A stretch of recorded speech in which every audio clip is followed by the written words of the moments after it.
malaikat Israel mengajak Nabi Idris pulang ke bumi. Namun, Nabi Idris enggan pulang. Dia terlena dan ingin tetap berada di surga. Assalamualaikum warahmatullahi wabarakatuh. Alhamdulillah wassalatu wassalamu ala rasulillah. Sahabat Kalam Turas, Nabi Idris alaihi salam merupakan salah satu nabi yang mewariskan banyak pengetahuan dan masih berguna hingga saat ini. Kenabiannya perlu diimani oleh umat Islam sebagai bentuk takwa atas perintah Allah Subhanahu wa Ta'ala. Secara garis keturunan, Nabi Idris memiliki jarak 6 generasi dari Nabi Adam alaihi salam, yaitu Idris bin Yarid bin Mihlail bin Kinan bin Anush bin Shid bin Adam alaihi salam. Di dalam Al-Quran, Allah Subhanahu wa Ta'ala menyebutkan Nabi Idris alaihi salam melalui surat Al-Anbiya, yang artinya, dan ingatlah kisah Ismail, Idris dan Zulkifli. Semua mereka termasuk orang-orang yang sabar. Allah Subhanahu wa Ta'ala juga berfirman di dalam surat Maryam, yang artinya, dan ceritakanlah Muhammad kisah Idris di dalam kitab Al-Quran. Sesungguhnya dia seorang yang sangat mencintai kebenaran dan seorang nabi, dan kami telah mengangkatnya ke martabat yang tinggi.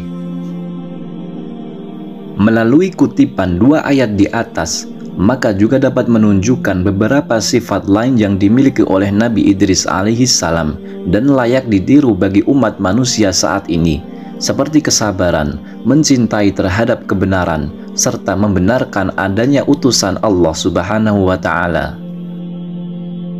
Nama Idris berasal dari kata darosa yang berarti belajar, sebab Nabi Idris dikenal sebagai sosok yang sangat senang belajar dan suka mengkaji fenomena alam semesta.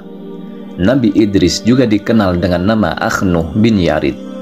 Selama 345 tahun Nabi Idris alaihi salam hidup di dunia, dia diutus oleh Allah Subhanahu wa Ta'ala untuk berdakwah di Babilonia dan Mesir. Nabi Idris adalah manusia pertama yang menerima wahyu lewat malaikat Jibril ketika dirinya menginjak usia 82 tahun.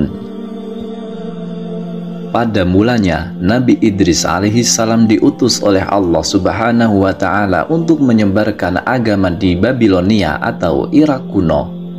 Nabi Idris sendiri merupakan sosok yang rajin beribadah dan beramal solih. Namun, akhirnya dia berhijrah ke Mesir lantaran penduduk Babilonia tidak bisa menerima apa yang diajarkan Nabi Idris. Dalam kehidupan sehari-hari, Nabi Idris alaihi salam dikenal sebagai orang yang gemar bertasbih kepada Allah. Dia juga selalu melakukan perbuatan baik seperti belajar, menulis, dan menjahit. Keterampilan-keterampilan itu perlahan-lahan dia ajarkan kepada kaumnya. Selain baik budinya, Nabi Idris juga dikenal sebagai pribadi yang tidak pernah merasa takut ketika berhadapan dengan umatnya yang kafir. Oleh karena itu, dia digelari singa Allah. Nabi Idris juga dikenal sebagai sosok pemaaf dan tidak pernah sombong. Bahkan Allah Subhanahu wa Ta'ala memberinya gelar Asadul Usud karena tidak pernah berputus asa ketika Allah memerintahkannya untuk menyebarkan agama. Nabi Idris alaihi salam merupakan manusia pertama yang bisa membaca dan menulis. Hal itu dijelaskan dalam surat Al-Alaq ayat 4 dan ke-5. Surat tersebut mengisahkan bahwa Nabi Idris adalah manusia pertama yang mengajarkan cara menulis dan membaca kepada umat manusia. Allah Subhanahu wa Ta'ala memberikan banyak ilmu pengetahuan yang berlimpah. Selain membaca dan menulis, Nabi Idris juga pandai merawat kuda, paham ilmu perbintangan hingga pandai ilmu berhitung. Karena mukjizat yang diberikan Allah itulah, Nabi Idris dikenal sebagai sosok yang cerdas, pandai, dan bijaksana.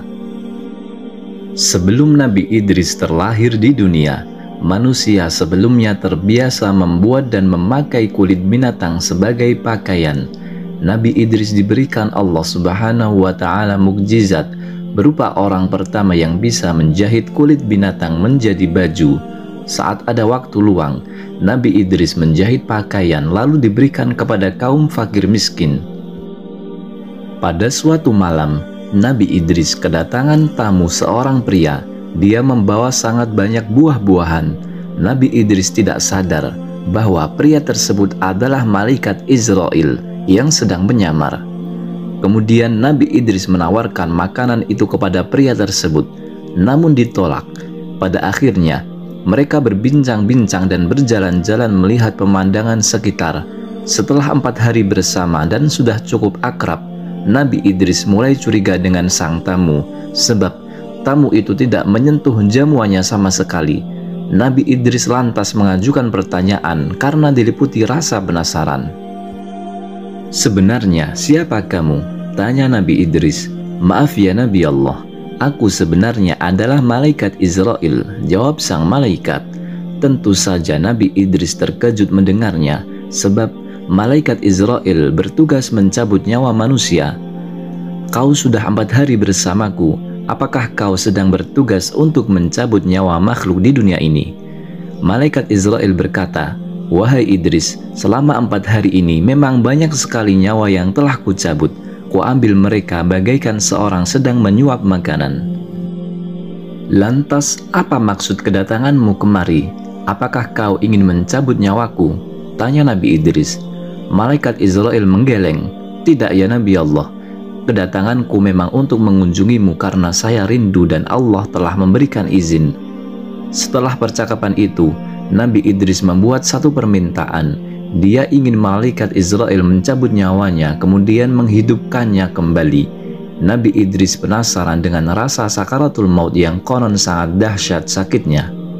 Namun permintaan itu tidak segera dituruti oleh malaikat Israel, sebab segala hal yang dia lakukan hanya atas perintah Allah Subhanahu wa Ta'ala. "Saya tidak mencabut nyawa seseorang selain atas izin Allah Subhanahu wa Ta'ala," kata malaikat Israel. Namun Allah Subhanahu wa Ta'ala pada akhirnya mengabulkan permintaan Nabi Idris. Seketika malaikat Israel pun mencabut nyawa Nabi Idris. Melihat sahabatnya kesakitan, malaikat Israel menangis. Setelah meninggal, Allah Subhanahu wa Ta'ala menghidupkan kembali Nabi Idris. Nabi Idris lantas menangis sejadi-jadinya. Dia tidak bisa membayangkan apabila manusia-manusia lain mengalami sakaratul maut yang terasa sakit seperti dirinya. Rasanya sungguh dahsyat, tidak bisa diungkapkan dengan kata-kata. Nabi Idris pun merasa tidak tega apabila ada umatnya yang harus merasakan sengsara di ujung hidup dan mati.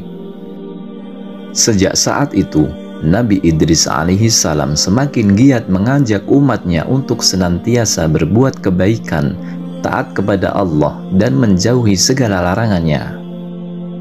Setelah beberapa hari ketika malaikat Israel bersama Nabi Idris, suatu ketika Nabi Idris dan malaikat Israel tengah beribadah bersama. Namun lagi-lagi Nabi Idris mengajukan sebuah permintaan yang unik. "Apakah kau bisa membawaku melihat indahnya surga dan dahsyatnya api neraka, wahai malaikat Israel?" tanya Nabi Idris. Malaikat Israel pun menjawab, "Wahai Nabi Allah, lagi-lagi permintaan darimu sungguh aneh. Mengapa kau meminta hal itu? Bahkan para malaikat pun takut melihat neraka, tetapi kau malah memintanya." Nabi Idris menjawab, "Jujur saja, aku takut sekali dengan azab Allah itu. Semoga iman dan takwaku kian bertambah setelah melihat neraka." Malaikat Israel lantas meminta izin kepada Allah untuk membawa Nabi Idris ke neraka. Permintaan itu pun dikabulkan oleh Allah. Mereka lalu pergi untuk melihat neraka. Saat hampir mendekati neraka, Nabi Idris langsung pingsan, sebab dia melihat malaikat penjaga neraka yang sangat menakutkan. Dia menyeret dan menyiksa manusia-manusia yang mendurhakai Allah semasa hidup di dunia. Ternyata Nabi Idris tidak sanggup menyaksikan berbagai siksaan yang sungguh mengerikan itu. Seumur hidupnya, tidak ada pemandangan yang lebih mengerikan dibandingkan dengan dahsyatnya api neraka.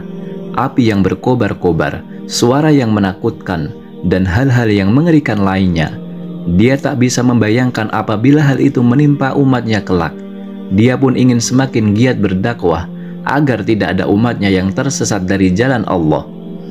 Nabi Idris pun lantas meninggalkan neraka dengan tubuh lemas dan penuh rasa takut. Selanjutnya, malaikat Israel mengantarkan Nabi Idris ke surga. Di sana, Nabi Idris juga hampir pingsan. Namun dia pingsan bukan karena takut, tapi sebaliknya, dia sangat takjub dengan segala keindahan yang tampak di depan matanya. Nabi Idris melihat sungai-sungai yang airnya begitu jernih.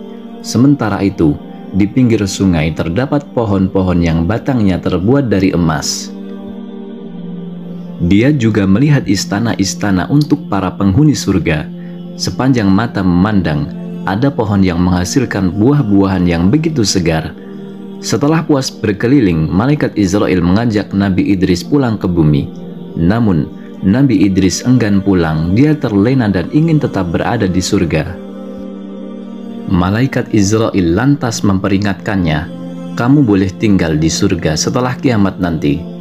Setelah semua amal ibadah dihisap oleh Allah Subhanahu wa Ta'ala, barulah kamu bisa menghuni surga bersama para nabi dan orang-orang yang beriman." Nabi Idris pun mengangguk dan berkata, "Aku akan terus beribadah kepada Allah hingga hari kiamat tiba." Sebelum meninggal dunia, Nabi Idris meninggalkan banyak pesan kepada umat manusia. Pesan-pesan tersebut berisi ajaran-ajaran agar manusia dapat hidup lebih baik. Dia juga mengingatkan kaumnya bahwa sebesar apapun rasa syukur yang kita ucapkan, tidak akan mampu menandingi nikmat Allah Subhanahu wa Ta'ala yang telah diberikan. Selain itu, Nabi Idris juga mengingatkan umat manusia untuk selalu menyambut seruan Allah dengan ikhlas untuk beribadah dan selalu menaati semua perintahnya serta menjauhi larangan-larangannya. Kemudian umat manusia juga diminta untuk menghindari sifat dengki kepada sesama manusia yang mendapat rezeki. Nabi Idris juga mengingatkan bahwa kegiatan menumpuk harta sama sekali tidak bermanfaat bagi diri sendiri, kecuali membagikan harta tersebut kepada orang yang membutuhkan. Dan pesan Nabi Idris yang terakhir, bahwa kehidupan hendaknya dijalani dengan penuh hikmah dan kebaikan. Wallahu a'lam. Wassalamualaikum warahmatullahi wabarakatuh.